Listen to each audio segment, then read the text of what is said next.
Hey guys, this is Yash, and today, as promised, I'm gonna bring you the build log of Birman. If you just don't know or you missed the last video, Birman is going to be my secondary storage server. Ruskin over here is my primary storage server, and I love this baby.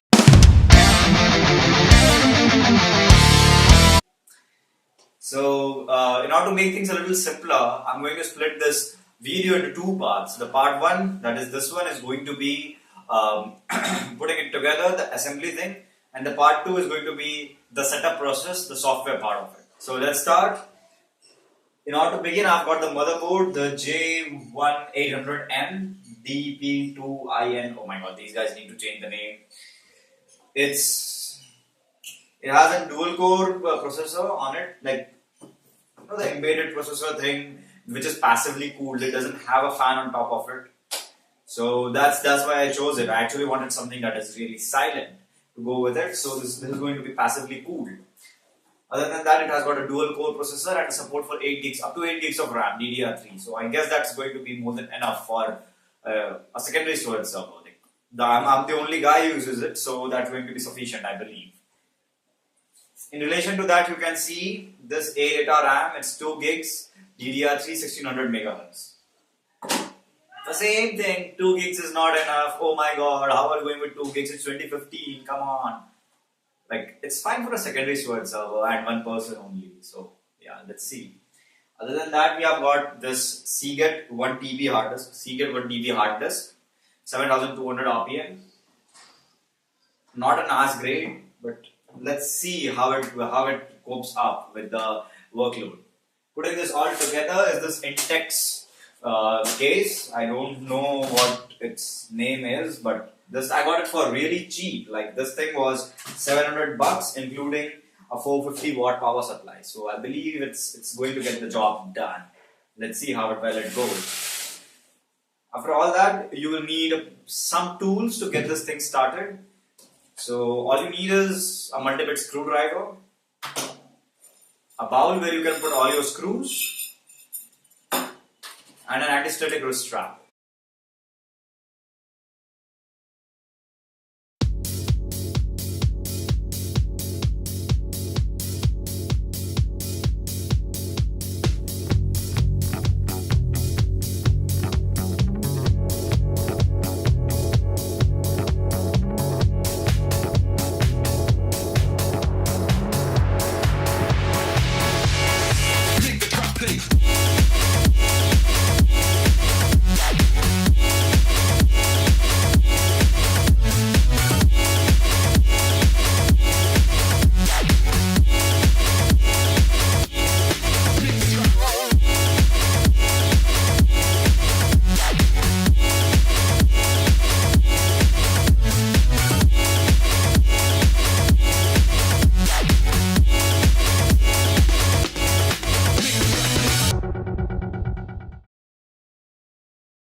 So as you can see, I have completed the hardware assembly part of Birman.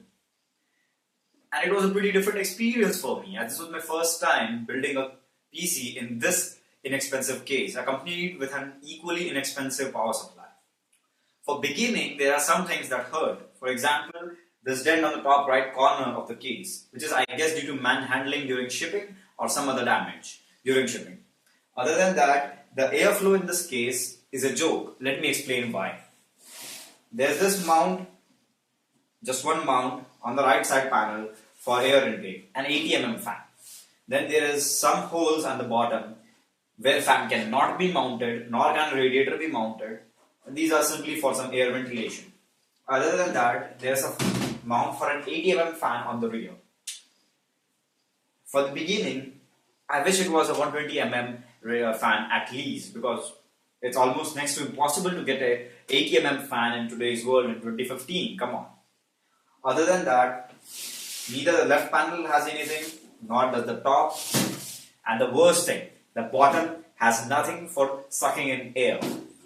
So the fan that exhausts air from the back has to take air from either this fan or this fan.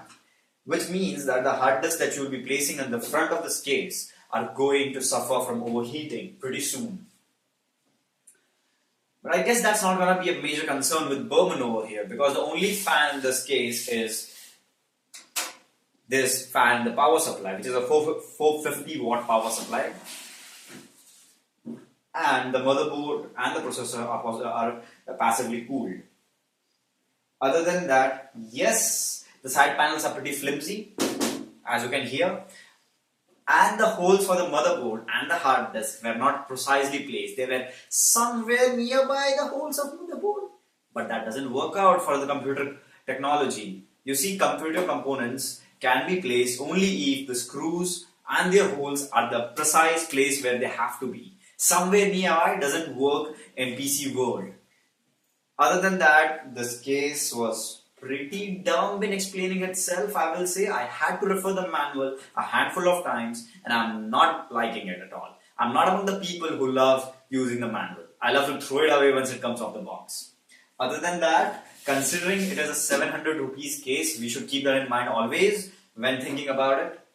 It has got nothing earth-shattering or nothing that will beat the NZXT Phantom, but good job in Dex for what you build at 700 bucks. Pretty decent.